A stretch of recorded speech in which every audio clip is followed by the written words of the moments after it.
If you want to go check it out, I will leave a link in the description. You can click on my affiliate link. You can support this channel, go buy the book, but please don't say I didn't warn you. It's not a good book.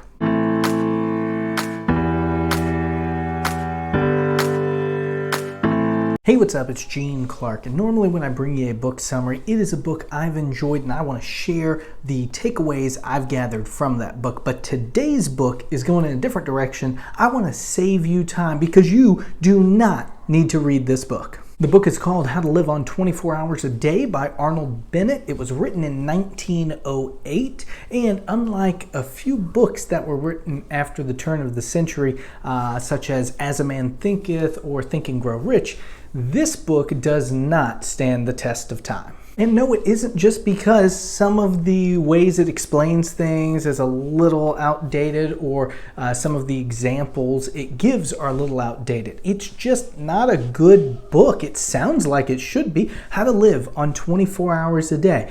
I read this book. Actually, I listened to it. It was about an hour and a half audio book. I thought, hey, this is great. I can listen to this one day, no problem, very easy. It's probably going to be about time management. It's probably going to be about living in the moment, something like that. No, absolutely wrong. The first 3 chapters literally are nothing. They literally cover nothing. I didn't kill the book at that point though, because I said, I'm going to get through it, and chapter 4 wasn't bad. But when we get to chapter 5, that is where the outdatedness of the book really shows. And there's just so much that shows it's out of touch with common times that it's really, really difficult to relate to. This chapter, it talks about saving time by not wasting time reading a newspaper on the morning train as you go to work, but rather take time during your day, 5 or 10 minutes here, to just take a break, and that's when you can read the newspaper. That's not gonna fly anywhere. Let me just stop in the middle of my work day and I'll just read the newspaper. First of all, nobody's reading the newspaper, but that's fine. We can get past that. But nobody can stop what they're doing in the middle of the day. I mean, that's why podcasts are so popular. Hey, I'm checking out my podcast, listening to it on the way to work, trying to be productive. What in the world?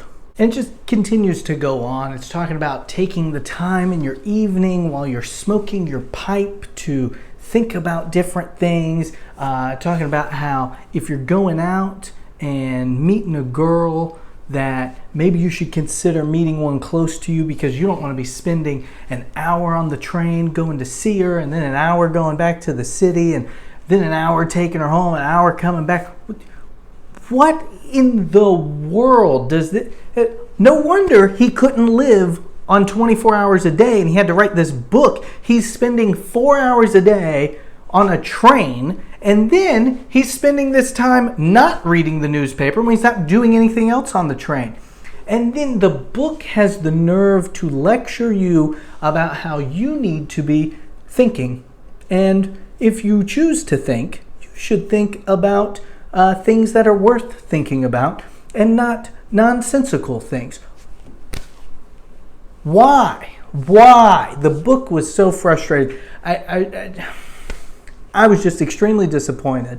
And for that reason, I wanted to share with you why I think this is a terrible book and why I believe you don't need to waste your time on this book. And I didn't even mention the part about how the book talks down to the reader the entire time. There were a couple of points to it that maybe had some merit, but it was such a glancing notion. The power of thinking, number one, and also how you had to have principles and you had to have the right kind of conduct. But that was glossed over. Just, I think those 2 points were covered in 1 or 2 paragraphs, at least within 1 minute of this hour-and-a-half audiobook.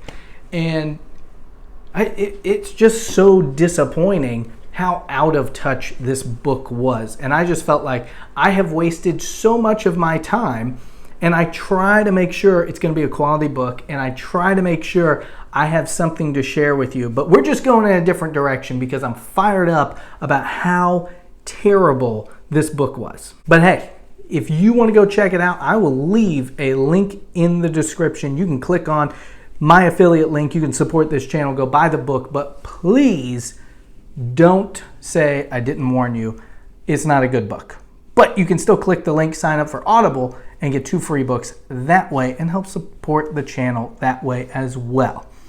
Hope you enjoyed the video. Come back and I'll have a much better video for you next time. If you've made it this far though, I'm going to leave a couple of cards you can click on. One of them is going to be one of my favorite books I've done a summary on, and the other is going to be whatever YouTube recommends you would like on my channel. So I hope you click on those and you learn a little something there.